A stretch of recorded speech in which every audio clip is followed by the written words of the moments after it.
They will be thrown down to this boiling scalding water to also taste that punishment too. Different kind of punishment. Just like what happened to the people in the Jannah. They have variety of hellfire. And anything said, فَبِأَيِّ آلَاءِ رَبِّكُمَا تُكَذِّبَانِ. Then with all your blessings, you human being and jinn will deny. Do you deny that? We don't deny. And what next? And he said, وَلِمَنْ خَافَ مَقَامَ رَبِّهِ جَنَّتَانِ. This is where we are starting.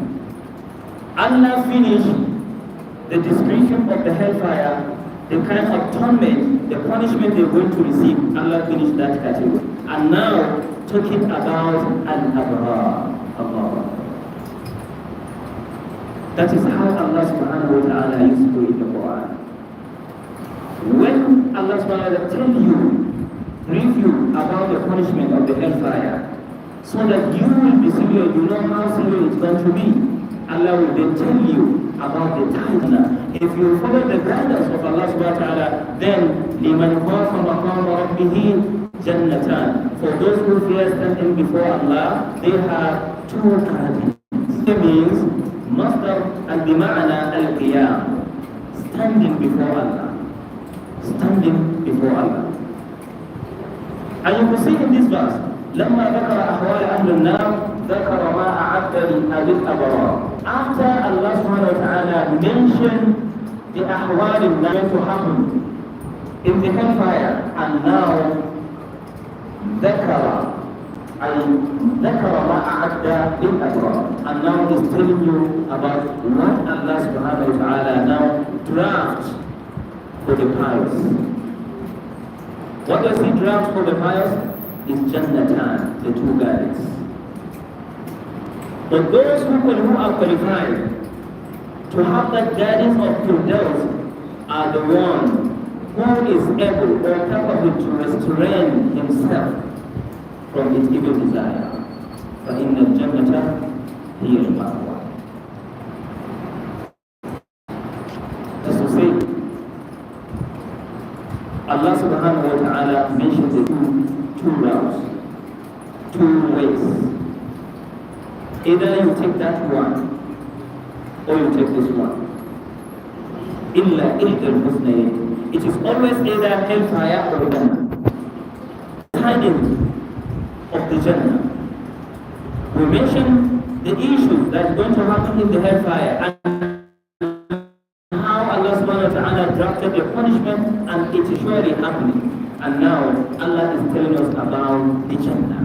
Two guidance. That is the beginning. You're going to have two guidance when you restrain your evil desire, you restrain yourself, and then you're going to have Jannatan, the two guidance. And he says, Dawata Aflan, the spreading branches. The Jannah have spreading branches, meaning the two Jannah. It's going to be like a two Jannah. Ibn Abbas, and Nabi sallallahu alaihi wasallam, Ibn Abbas narrated the hadith from Rasulullah sallallahu alaihi wasallam. He said, Al-Jannatani bustanani fi 'ardi al-Jannah. Jannatan, that they are saying, that Allah subhanahu wa ta'ala is saying in this verse, are two gardens. Bustanani fi 'ardi al-Jannah. Two gardens in Jannah. Two gardens in Jannah. كل بستان مسيرة 100 عام في وسط كل بستان. Each garden, masira, it has, the wide of this garden is that of what? Of somebody that can cover. It covers what? Masira 100 عام, 100 years before you will be able to cover the size, total size of one garden. 100. Allah subhanahu wa ta'ala said Jannatan. The Jannatan, Ihdal Jannatain manziluhu wal ukhra manzil. This is the one that is being allocated to him naturally. According to the hadith, Prophet sallallahu alaihi wasallam said in another one narration that each person is going to, each and every individual human being will be assigned Jannah and hellfire. will be assigned a house in Jannah and a house in hellfire. Do you know what? In case. If you do not restrain your self-desire, that house that's been allocated to you or for you in the hellfire, that will be your house allocated naturally, right? And when you are pious, you are pious servants, and you happen to. These are the two gardens. One is for him.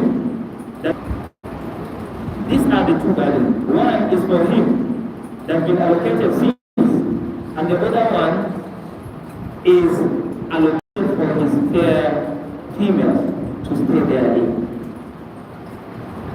In another saying, some scholars say the two Jannah, one is where it is mainly for enjoyment, where you can go and rest. That is why Allah says, the water afnan, they have two branches. Dark green in color, that Jannatan. This one too, they are dark green in color. They are dark green in color. Is green not a pleasant color? Everybody likes green, greenish. Buddhists have been described as what? Greenish in color. So Allah now describes that Jannah, say dark green, a pleasant color, green, beautified. The Jannah being beautified with this one, beautiful green, dark green color. You would like to see it.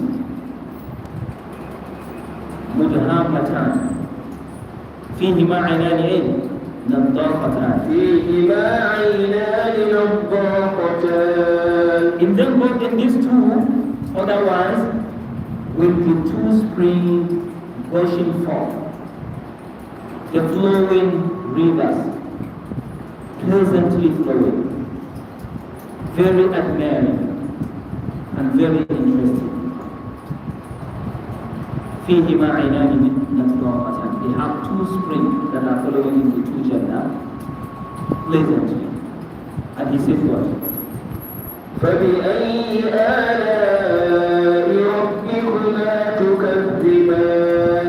And then which of your Lord's blessing will you deny? Will you then deny, you human being and jinn? فيهما فاكهة ونخل ورمان. And continuation in description of these other two, he said, فيهما فاكهة. In them both will be fruit and date palms and other different species of fruits also there. Ulama said here, it doesn't signify that Allah subhanahu wa ta'ala is telling you or describing it with palm trees, describing it with something you know, something good you know. Palm trees, everybody likes eating it, right? But Allah described those ones with what? The palm trees, meaning there are some varieties and species of fruits, very pleasant and very admirable. Different varieties of fruits for them too. They are placed in Jannah. Allahu Akbar. فيهما من كل فاكهة زوجان فيهما عينان نضاختان فيهما فاكهة ونخل ورمان فبأي آلاء ربكما تكذبان. And he said what? فيهن خيرات حسان. فيهن خيرات حسان. الله أكبر. فيهن, in that garden there is what? خيرات حسان. Fair wine, good and beautiful are also there in this other category, so this other section. There will be fair wines, good and beautiful. Khayratun, they are good in talk, they have good characters, and they are also beautiful. And he said, لم يكن مثلهن. لم يطمثهن إنس قبلهم ولا جان. Those ones who لم يطمثهن إنس قبلهم ولا جان, whom no man or jinn has deflowered them before them, that is before the owners of those wives.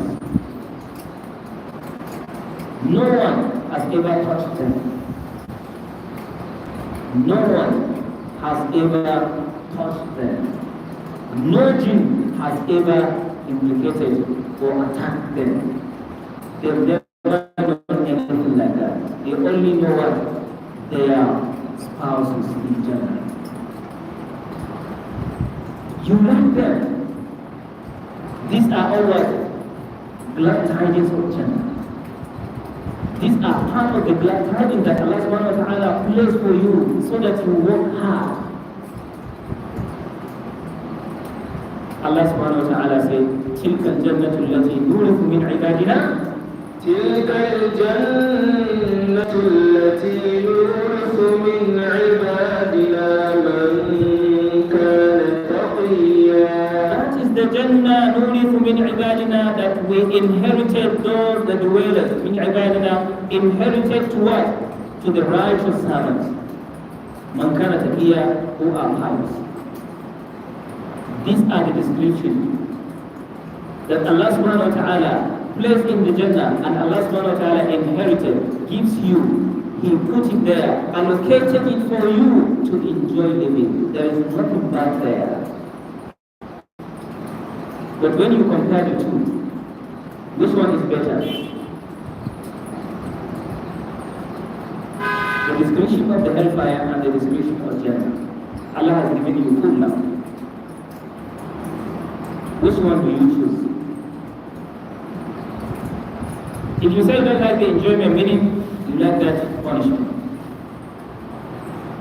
If you don't like that punishment, meaning you like this enjoyment.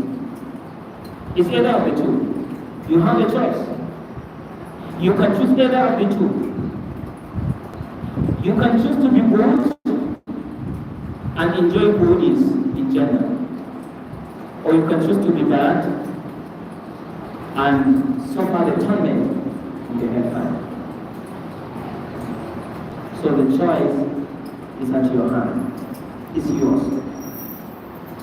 To choose to be good or you like to choose to be bad. There is nothing, none of these things will benefit Allah subhanahu wa ta'ala. If Allah subhanahu wa ta'ala, if no one will serve Allah in this surface of the earth, that lack of servicing doesn't decrease Allah subhanahu wa ta'ala dominion. So if you are good for yourself. You are not doing it for anybody. Not even favoring Allah subhanahu wa ta'ala. Now, you like to enjoy the Jannah. You like to stay in Jannah. You like the enjoyment of this. You like to see these fair females in Jannah whom no man and no jinn never touches them. You like to see them. لم يطمثهن إنس قبلهم ولا جان. And he said what? فبأي آلاء ربكما تكذبان. And then which of Allah's blessing will you then deny? Which of the blessings of your Lord will you then deny? We mention it when the man comes from Ramadan Tafseer. Right from there down to here is telling you about the Jannah. خلق الإنسان من صلصال كالفخار كل من عليها فان. From where Allah subhanahu wa ta'ala started saying كل من عليها فان ويبقى وربك يخرج فإذا انشقت السماء يا معشر الجن والإنس إن استطعتم أن تنفذوا من أقطار السماوات والأرض فانفذوا. It started telling you about the hellfire, the punishment, the great punishment. It terminated where Allah said وَلِمَنْ خَافَ مَقَامَ رَبِّهِ جَنَّتَانِ. Then he enters talking about the people of Jannah, the kind of enjoyment, the description, all that they're going to see in Jannah. And now the time is at the end of the surah. And at the end he said متكئين على عفرف خضر وعبقري حسان. I think we have not yet reached that متكئين على عفرف خضر. There is we have other verses to trade before this one, and the time is over, and now we have to call it a day. Inshallah, we'll meet tomorrow because of the time factor. We pray to Allah subhanahu wa ta'ala.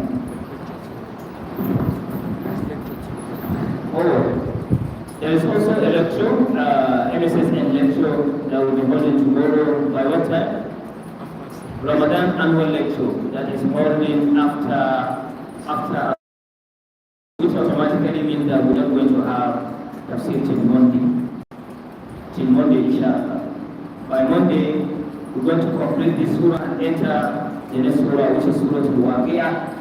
We're going to see how Allah subhanahu wa ta'ala simply aligned those verses to. Pray to Allah subhanahu wa ta'ala to give us always strength heart and always the encouraged heart in obedience that will always follow the obedience of Allah subhanahu wa ta'ala. So the lecture will be holding after Asr at the conference hall, right? At the conference hall. This is a Ramadan annual lecture that is always organized every year. It's going to tell you we have visiting lecturers that are coming, that are coming, 2 different lecturers who are going to tell us some glad tidings of Ramadan and do's and don'ts of Ramadan. It will be very interesting. Inshallah, we should try and endeavor to be there. May Allah subhanahu wa ta'ala keep our track on the right path of Islam. While we pray for us and quality.